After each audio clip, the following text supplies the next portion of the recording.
There have been 25 Bond films and 10 times as many ranking lists. There are all kinds of opinions on what rank as the best and the worst films in the series. However, there is one film that is a consistent performer. There is one Bond film that is consistently dismissed as mid-tier at best, a misfire, a vanilla nothing.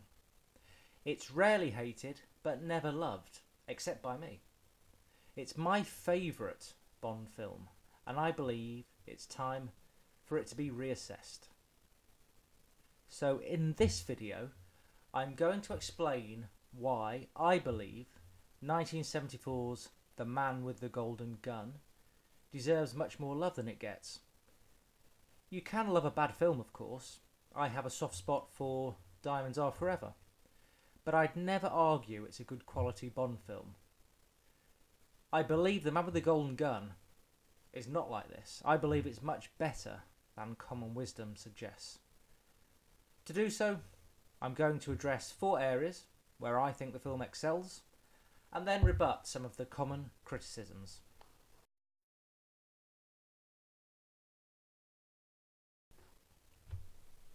So first of all, plot. How's this for an elevator pitch? The world's greatest assassin is out to kill Bond, so Bond has to find him first. They finally face off on a tropical island, mano a mano, to decide who is the greatest. As an elevator pitch for a Bond film, it's never been bettered. There is a subplot about the recovery of the Solex, which is a plot device to bring Bond and Scaramanga together at the end. It comes in for a lot of stick, and while it's not a big plus, I see nothing wrong with it. The driving point behind the film is the dance of death between Scaramanga and Bond. I actually appreciate a Bond film that doesn't need to make everything about Armageddon.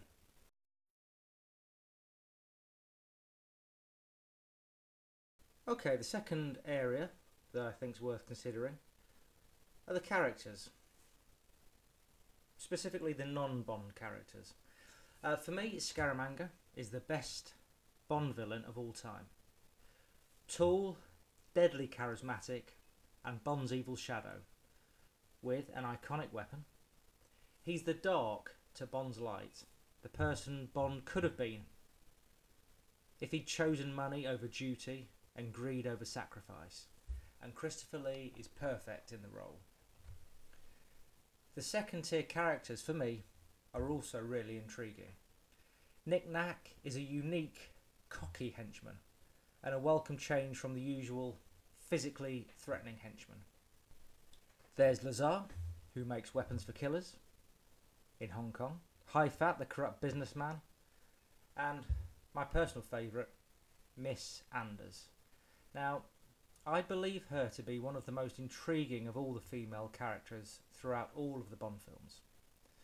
She is played superbly as a broken, traumatised character, yet who finds the courage and strength to take a huge gamble, alerting Bond in the hope that he can free her from Scaramanga. She risks her life, is beaten, abused, and ultimately killed. She may be the most tragic figure in all of the Bond films.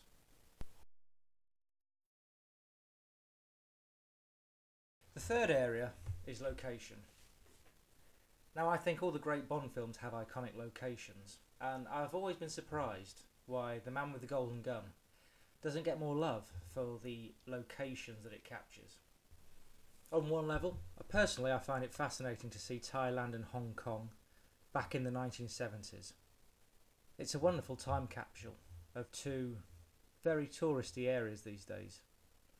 But it's not just a time capsule though, of course the locations need to be integral to the film. And these locations for me are visually stunning and add a unique atmosphere to the film. We move from the Bangkok waterways to the islands of the Andaman coast to Hong Kong, with the wreck of the Queen Elizabeth, now long gone, in Hong Kong harbour. We even see Ratchadamnern Thai Boxing Stadium, which I visited in 2020, and I can confirm it's unchanged since back when they filmed those scenes. Beautiful islands, chaotic cities, plush hotels, and a fun house of death.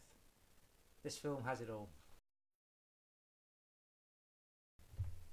So now we come on to the fourth and, in my opinion, the most important part of any great Bond film. Bond himself. Now, I want Bond to be a strong anti-hero. Bond has to be central to a great Bond film. Someone you can respect, someone you'd want fighting for your cause, but not someone you'd go on holiday with. He should be upbeat and confident, not a depressed, jilted boyfriend like Daniel Craig's iteration became. In The Man with the Golden Gun, Bond is charming but brutal, clinical with violence in order to complete his mission. The best Bond films have a strong Bond at their centre, and here Roger Moore plays Bond up against time, trying to find a killer to save his own life.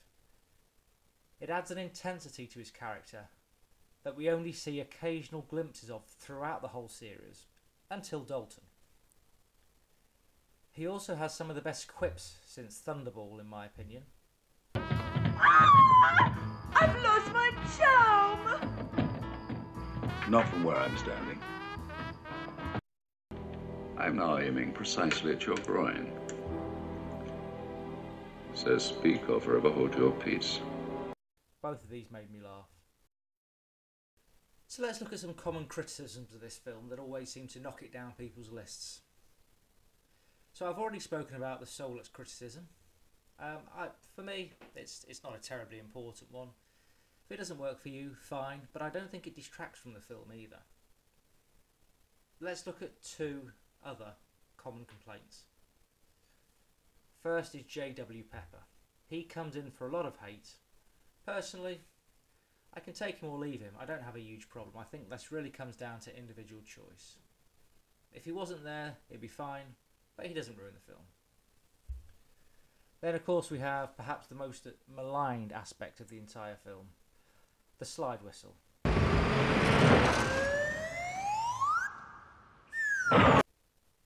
Now, it's true that the slide whistle does detract from one of the greatest stunts ever. I'd rather it wasn't there. But it doesn't really detract from the film in the way that, say, some of the speeded up rear projection ruins many of the action scenes in the pre-Moore films. I think it could have been done better. I'd rather they didn't put the slide whistle there, but it doesn't create any kind of plot holes, and for me it doesn't really ruin the atmosphere of the film. Now, a criticism that I do fully accept is the awful fight scene outside the karate school. It's silly, and it kills any sense of danger that existed before. I could do with that whole scene being cut, personally. By the way, you can still visit that karate school. It's part of an open-air museum in Bangkok called Muang Boran, and I recommend it. So in summary, I don't really think any of these criticisms, although valid, really detract from the plus points of the film. The locations are great, Bond and Scaramanga are great, and the support characters are great, particularly Miss Anders. And I really like the Clash of the Titans element.